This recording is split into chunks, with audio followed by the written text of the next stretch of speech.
What's up, guys? My name is John and I'm an emergency medicine physician assistant. I have some exciting news. I bought a new car. It is a sleek, sexy 2018 Audi S5 Coupe, or how I like to say it because I speak French, coupe. So in this video, I'm going to share with you guys why did I buy a new car, kind of what cars I was searching for, my dealership experience, and the finances behind a new car. The reason I'm making this video is some people want to know about the life of a physician assistant, so I wanted to be a bit transparent about what's going on. A lot of PA students work really hard and there's no light at the end of the tunnel, and hopefully a video like this will serve as some sort of motivation for some young 20-something-year-old out there. So I crashed my baby. It was a 2015 Audi A3. I love that thing. I got it, believe it or not, as a Christmas gift. It had 55,000 miles on it. I wound up driving it to 115,000 miles, more or less. I was probably going to drive it for another year or two. There was really no issue with the car. In the meantime, I was saving up every month for a new car, but there was really nothing wrong with my 2015 A3. It had leather seats, heated interior, it was all-wheel drive. It looked nice. I mean, could seat 5 people. It had enough cargo capacity for one single person. The sound system was great. I loved the sound system. Yeah, overall, it was a great car. Believe it or not, it was fully paid off for. All I was paying for was gas and stuff. I didn't have a car note. It was a good setup for me. And unfortunately, one day going to work, I crashed the car. And Geico, in the end, decided that they were going to total it and give me $11,000. I consider myself a car guy. I've always had an interest in cars. So I'm not really the type of person that is, a car only gets you from point A to point B, blah, blah, blah. No, I actually like to drive. At a random 3 a.m. in the middle of the night, sometimes I'm wide awake, I'll go for a nice night drive. Sometimes, I just take my car out for a spin. Likewise, I'm a young, single individual. I don't have kids or anything like that. I'm not transporting a bunch of people. I'm not transporting a bunch of goods. So in terms of practicality, I don't really have a ton of practicality requirements. I live in Pennsylvania. We do get some harsh winters at times.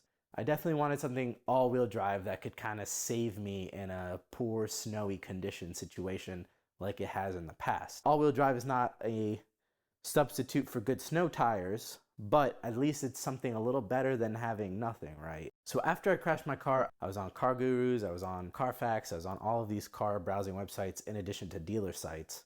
I was looking at used 991 911s, used Porsche Boxsters, Macan Turbos, used BMW M4s. I was looking at even some 550 coupes. I did look at some Audi RS3s, S5s, A6s, etc., etc. And ultimately, I liked Audi. I wanted to stay with Audi. So back a couple years, my brother had a 2013 Audi S5 that was manual, and it was very nice. It was a very nice car. He kind of sold me on the S5. I started looking at S5s. In the end, I zeroed in on 2 different cars. Both of them were in my immediate vicinity. One was white Prestige, all the bells and whistles, red interior. This was 2018. It was for $42,000. It had 20,000 miles on it. The other was a black S5. It didn't have the navigation. It didn't really have the upgraded wheels. It was $3,000 less, but it had 40,000 miles on it. So I went to go see the white one first. And as I get to the dealership, the guy's like, I sold that car an hour ago. I test drove the black car. I really liked it. I told my brother what was up. He came in with the assist. He lives in the DC area, and he found this gray 2018 S5, all the bells and whistles. I was like, sure, I'll check it out. More or less, it was a big dilemma for me. I was really between these 2 cars. Going to the dealership in a time of a pandemic was a little strange. My only gripe was that Audi Rockville attempted to make us pay for a $300 pre-installed security system that they added on. Kahoo. Now, I've never heard of this thing. In the dealership, I looked it up, and you go to the website, and Kahoo, at least at the time, everything there was marketed towards dealerships. The pitch was car dealerships could increase their ROI. They can track the vehicles. They can protect their fleet from theft. If the car's on the lot and someone steals it, at least the Kahoo's tracking where it is, right? And then they can find your car if you don't pay your car note. Granted, they started telling me all these security features that the Kahu added, and I was like, literally, please listen to me. I don't want to pay $300 on something that I am not going to use at all. Like the first thing I'm going to do when I come back to PA is I'm going to uninstall it. And I know people are like, oh my God, you're buying a $40,000 car and you're going to make a big stink about $300? Yes.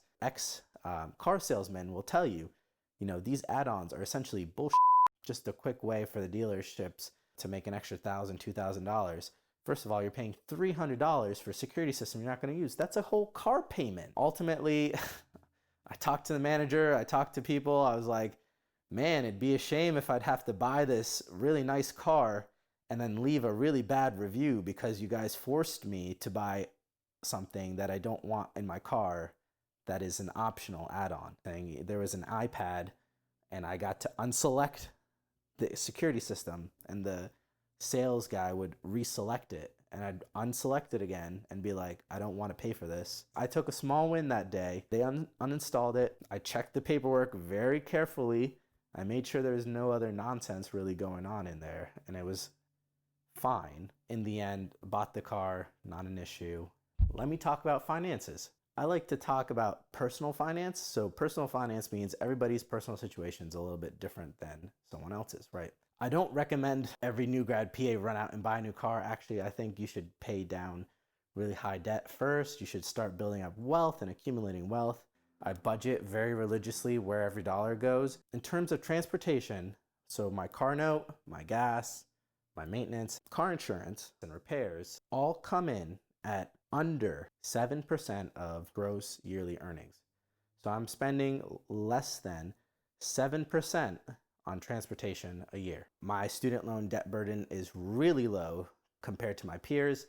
I'm actually net worth positive in terms of my total net worth and finances right now. I have lots of money in a Roth IRA. I have lots of money in my 401k. I'm still saving up money for a down payment for a house or a rental property with my brother. I'm still reaching all of my financial goals even though I bought this car. I think in terms of personal finance, it's all about identifying your priorities and kind of working from there, right? Because I'm still saving up money. I still pay myself first in terms of all my investments. And I had to really look closely and I ran the numbers before I purchased this car saying, yes, I can swing this car and not be hurting at all in any sense with it. So I don't really have regrets. I know people will say, oh, the new car smell will wear off or whatever. I kind of disagree. Even with my old Audi A3, 4 or 5 years later, I still love driving that thing. I still love turning around and looking at it in the parking lot. I still took it for drives. I still really enjoyed it. And even though it wasn't brand new, it was still my baby. I love that car. And I already know that I'm going to treat this new Audi the same way. In terms of driving the car, I love driving the car. I've owned it for a couple months now. It is a beautiful car. It's an amazing car. It's a great experience and it feels nice because the A3 was very much like the entry-level Audi. That's very good. It'll meet your needs. The S5 to me is a more adult version. It's sportier, it's nicer. It's sleeker. I really like driving it. I really like being in the car. I really have nothing bad to say about the car. I mean, maybe 2 years from now, you'll see me make a video because I had a horror story with it or something like that. But in my experience, the Audi brand has treated me pretty well. I haven't really had any issues with it. And yes, I do save up monthly for maintenance and regular costs and stuff. So if I do need to switch a bunch of tires or something, it doesn't bother me. It doesn't burden me. That's how I came up on this decision to get this lovely Audi S5. I'm so happy with the decision. I hope you guys enjoyed the video. Hope you have a great rest of your day. If you liked the video, hit the like button. If you didn't like it, hit that dislike button. Let me know in the comments below what you're thinking. I'll be happy to answer questions or comments. Obviously, check out my channel. I got more PA, physician assistant related videos on there. I upload something new every week, every other week. So hit me up, check me out. Hit me up on Instagram if you want. I got photos of my car there too if you want to see more photos. Stay safe out there. Have a great day.